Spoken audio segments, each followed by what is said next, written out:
Hey guys, Besa Gordon here. It's time for another episode of Back to Besa. This is going to be a really dope interview. As you can see, I have Doug Baldwin with me, and we are at his brand new community center, Family First, which is actually, we're in what, Renton? Renton.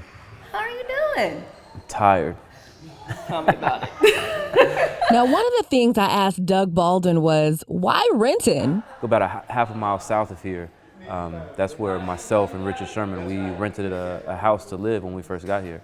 And so frequented that Mama's Teriyaki all the time, saw the kids, really felt like this community felt like home. It was very similar to what I grew up in. And so it's just been a part of my heart. It's been a part of my identity as a professional athlete when I got here in 2011. I don't think it's fully hit me just yet. It's starting to hit me, it's hitting me in phases. On Monday, we had a mom come through, and she dropped her son off. And before she left, she was like, "Are you okay? Is it okay if I leave my 13-year-old here?" And we're like, "Yeah, this is what this place is for, you know?" And so I don't think that, I didn't know if it was going to be presented to me in that way, right? And for it to be that front and center, that this community hasn't had anything like this, and these families, they don't know anything different, right? They don't know what it is like to have a space where your kids can go and be safe and, you know, be involved in a whole bunch of activities and it be for free, right? It's special, and I think we're starting to see kind of the start of how this is going to impact generations to come. And so one of our goals was to lower the barrier to entry as much as we could. And so the first way to do that is to make sure that it doesn't cost anything for people to walk through these doors.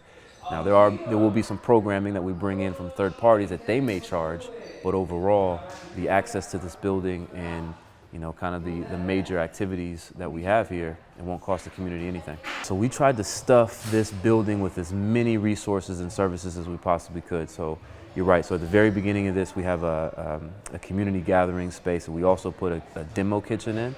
So we want to provide healthy cooking and healthy eating classes, right? But that space is also flexible, so that if we have programming where, you know, you can turn it into basically a classroom, right?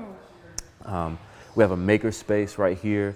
The school district is the one that's going to be responsible for this. They're putting in some 3D printers and some lasers, some technology that students can utilize even during the school day, right? So there's a school right next door. Those kids will come over during the school day, utilize the technology in here.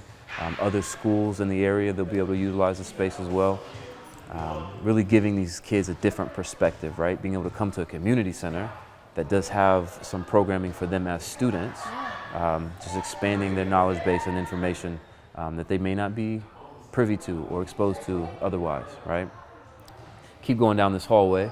To the right, we have a health clinic. It's a full health clinic. So Health Point, great organization. They've been doing tremendous work in the community for a very long time.